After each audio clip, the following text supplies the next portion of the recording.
Halo, ketemu lagi. Pada video kali ini saya akan lanjutkan sharing terkait dengan bisnis data science kita. Algoritma untuk analisis data. Pada kali ini saya akan sharingkan mengenai unsupervised learning ya. Unsupervised learning salah satu tipe dari machine learning. Ada algoritma untuk clustering. Nah, clustering ini mirip-mirip classification ya, sebenarnya mengelompokkan juga. Ada perbedaannya di sini adalah kita akan mencoba untuk algoritma K-means ya. K-means ini masuk kategori unsupervised learning dan dia kelompok clustering. Kita coba lihat perbedaannya ya. Kalau dibandingkan dengan KNN yang lalu kita sudah buat videonya, KNN ini salah satu algoritma supervised di machine learning. Dia mengelompokkan data berdasarkan parameter-parameter yang ada pada data tersebut. Ya, jadi berdasarkan parameter dia akan dikelompokkan datanya. Nah, bedanya K-means ini dia tidak menggunakan parameter tertentu dalam pengelompokan data, tetapi dia, kalau yang saya baca, dia menggunakan jarak terdekat antar data. Ya, ilustrasinya seperti ini. Setelah proses K-means dilakukan, maka data akan mengelompok pada jarak-jarak tertentu ya dalam kelompok-kelompok yang ada. Ya, kita kan ada contoh kasus hari ini, yaitu data belanja konsumen. Ada sekitar 200 data ini, ada kelamin, usia, rating belanja, dan pendapatan. Nah, tetapi ingat bahwa proses K-means ini kita tidak mengelompokkan data berdasarkan parameter yang ada. Jadi nanti dalam proses membangun model ini sebenarnya parameter ini tidak terlalu penting, tetapi dia otomatis akan melihat data-data yang ada. Tetapi yang saya baca juga K-means ini data numerik ya, jadi hanya data-data numerik ini yang akan digunakan ya. Kita akan langsung lihat contoh kasusnya ya. Nah, seperti biasa saya akan mengimport library yang diperlukan dalam analisis kita ya. Kemudian kita mengimport data kita, data customer tadi ya, data belanja. Oke, nah, ini sebenarnya ada proses yang sama di sini ya. Ini untuk melihat data frame-nya sekilas ya, datanya. Nah, ini ada import ulang lagi. Sebenarnya tidak perlu ya, tidak harus dilakukan import ulang. Yang penting data frame-nya kita simpan pada nama yang kita perlukan. Nah, di sini saya akan menyimpan data yang akan kita olah itu adalah pada variabel X. Variabel X ini adalah 3 kolom yang akan kita gunakan, yaitu usia, rating belanja, dan pendapatan. Ingat bahwa K-means hanya mengolah data numerik ya, itu sepemahaman saya begitu. Nanti kalau ada perbedaan bisa diinfokan lagi ya.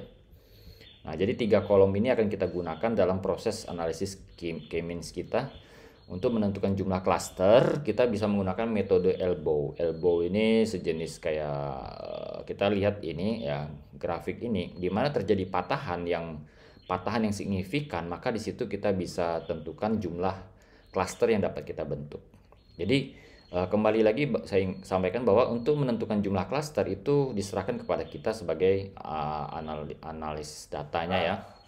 Nah, dari grafik ini saya bisa tarik kesimpulan yang mungkin klaster yang bisa dibentuk ada sekitar misalnya 5 atau 3 nih. 3 cukup curam perbedaannya, dan 5 juga mungkin. Nah, kita coba 5 dulu ya. Menjadi 5 klaster. Dan perintah biasa K-means ya. K-means ini sebelumnya kita perlu import dulu library-nya K-means pada baris perintah ini ya. sklearn juga ya, scikit-learn juga, cluster, kemudian import K-means ya, perintahnya itu. Nah, baris perintahnya cukup simple. Di sini jumlah cluster yang kita mau, kemudian ini data ini kita ikutin saja barisnya, kemudian dari X kita keluarkan datanya. Nah, data Y K-means-nya hasilnya kita simpan ke kolom F cluster misalnya.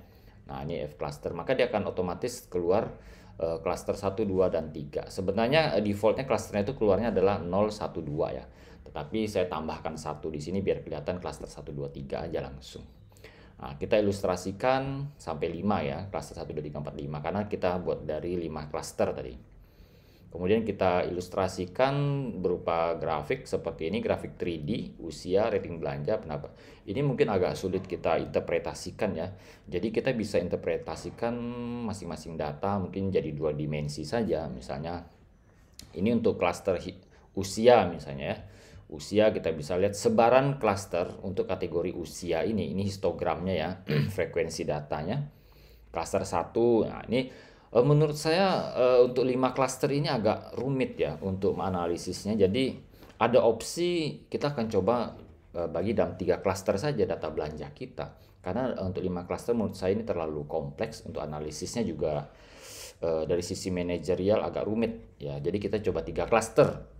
Nah, 3 klaster di sini maka baris perintahnya sama, 3 klaster kita simpan ke T cluster, 3 cluster ya. 3 cluster datanya di samping sini kolom tersimpan ya, cluster 2, 2, 2, 2 dan seterusnya. Kemudian kita ilustrasikan 3 dimensi ya, seperti biasa 3 dimensi ini juga masih rumit untuk kita baca, jadi kita coba 2 dimensi. Nah ini histogram usia berdasarkan sumbu usia ya.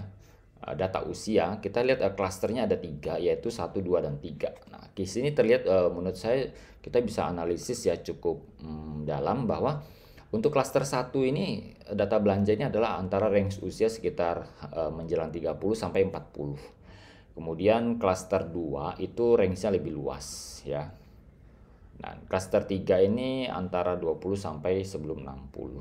Ya, ini usia pun tidak bisa memberikan banyak gambaran sih sebenarnya. Akan lebih menarik kalau kita bisa buat beberapa grafik dalam perbandingan dari beberapa parameter ya. Misalnya ini antara, nah ini coba nih. Ini antara apa ini ya? Antara rating belanja dan usia. Nah, ini di sini bisa kelihatan klaster 1, 2, dan 3 itu pada rating belanja dan usia masing-masing nih. Ya, klaster 1 itu terlihat mencolok itu pada rating belanja antara 0 sampai 40 ya, dengan range 100 ya. Range-nya 0 sampai 40. Mungkin ini kita bisa anggap frekuensi belanja misalnya ya. 0 sampai 40 ini klaster 3 dengan range usianya sekitar 20 sampai 60-an ya. Nah, sementara klaster 2 itu lebih luas ya. Dia rating belanjanya itu mayoritas itu pada 40 sampai 60-an ya. Ini semakin ke tengah ini berarti dia semakin tinggi frekuensinya, kita bisa lihat di sini. Nah, ini rating belanjanya antara 30 mungkin sampai 70-an ya persentasenya kalau kita bisa rating 100 ya. Dengan range usia sama ya, range usia sama antara 20 sampai 60. Dan nah ini yang menarik ini adalah klaster 1 ini usia 20 sampai 40-an ini relatif usia muda ya, tetapi dia rating belanjanya lumayan tinggi. Nah, ini klaster 1 ini berbeda dengan yang 2 dan 3-nya ya lagi. Nah, ini kita bisa analisis lebih dalam dengan 2 parameter yang ada ya. Menurut saya ini cukup menarik untuk pembahasan kita baik dari sisi manajerial juga nantinya. Nah, ini juga metode grafik yang lain, join grid ya dari Seaborn. Ini kita lihat juga nih ada 3 klaster nih ya, 3 klaster ini antara pendapatan dan usia. Nah, ini customer dengan range pendapatan dan usianya seperti ini. Ada 3 klaster, saya pikir ini cukup terlihat jelas. Klaster 1 ini antara pendapatan antara 80 sampai 140 dengan usia relatif muda.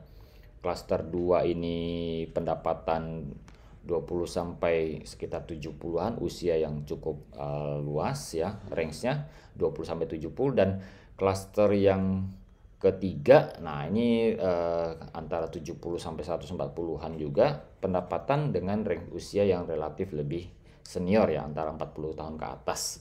Ya, ini terlihat data kita ada 3 klaster yang cukup signifikan kita bisa analisis, dan ini tentu akan sangat bermanfaat jika kita bisa gunakan dalam bisnis kita, strategi pemasaran dan lain-lain.